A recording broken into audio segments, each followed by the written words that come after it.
Welcome back to Notes Edition. I'm going to read another note off my phone. Today's note is called Workaholism, the American Way. Work is an American way of life, influencing our quality of life, our social circles, our very identity. And of course, there's nothing wrong with work itself in the same way that there's nothing wrong with alcohol. What determines the results that we experience is our relationship to it. So in the same way that alcohol can get you to think that you're having more fun, workahol can get you to think that you are being more productive. And yet, just like drinking too much, working too much can produce drastic consequences. What's often lacking in our work is efficiency and efficacy. There's nothing more American than hard work. We take pride in our work, and if you want to survive this economy, you're definitely going to have to work hard. So why is workaholism a bad thing? I think most people would agree that workaholism is a bad thing because it can lead to burnout, strained relationships, but few people discuss what leads us to work so hard only to barely get by. Most people can't see the disconnection between work and money. Because we get paid to work, we see them as two inextricably linked keystones to finding our place within society. But not all work leads to more money, in the same way that digging a hole in the ground doesn't lead to more money unless you had someone that hired you to do so. Money is created every single day with little proportional effort.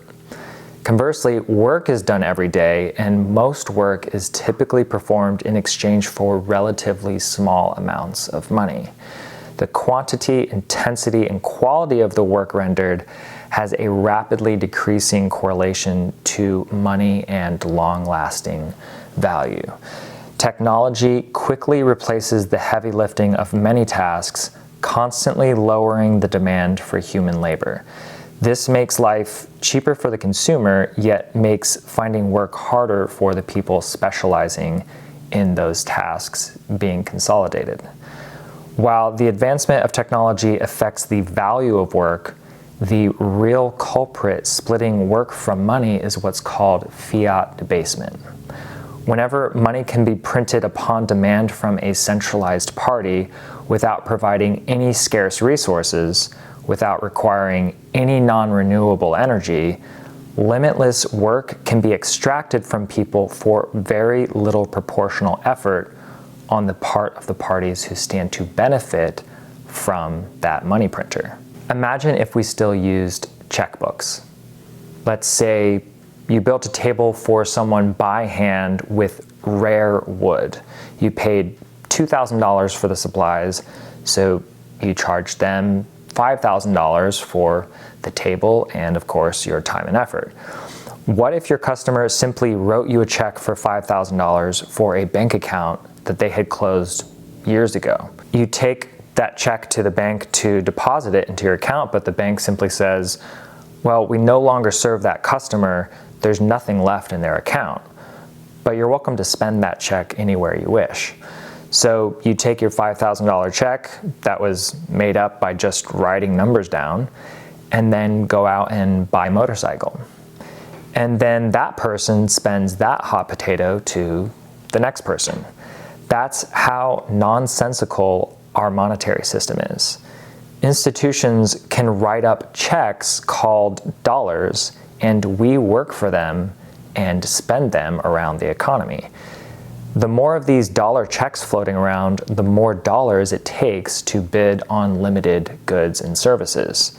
Now that dollars are virtually unlimited and human effort is not, the correlation between work and fiat currency has all but disintegrated.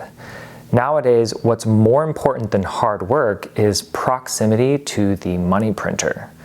The closer you are, the more compliant you are, and the more value you can provide, the more paper you can receive from the money printer.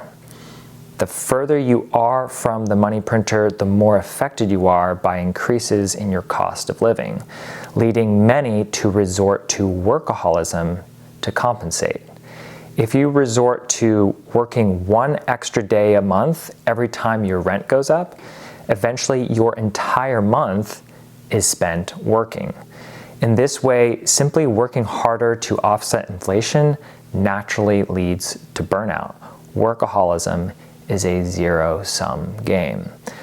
While there remains great value to hard work, learning about money and how to invest it can help us get a better deal when trading our limited effort for currency that takes no effort at all.